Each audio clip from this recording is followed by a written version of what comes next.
coffee jelly dessert. For today's video ay gagawa tayo ng coffee jelly dessert. Ayan, at magluluto na po tayo. Hindi ko na po na-videohan ang ginagaya yung mga gelatin. Ayan, at nakumpisa na po sila na gawin yung dessert.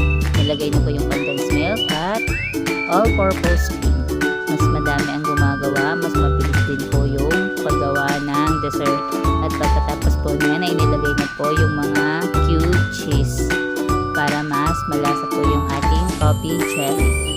Kaya nga po pala nakagawa kami ng isang talyasing coffee jelly ay ikakasal yung pinsan ko sa Sabado. At ayan, may pre-taste pa po para malaman kung sakto na ba yung lasa ng ating dessert. At kung nakuha na po yung tamang timpla ng coffee jelly at saka pa po natin ito ire-repack. At ayan, nag-umpisa na pong ilagay sa lagayan upang pagdating po ng kasalan ay mas maganda pong tingnan dahil nakalagay po siya sa lagayan at mas madali na po siyang makonsume.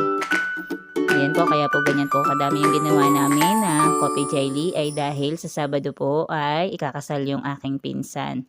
Ang tawag po dito ay bayanihan o tulungan kapag ganitong may kasalan sa Batangas. At for the content ay nag-video na rin po tayo para meron po tayong may upload.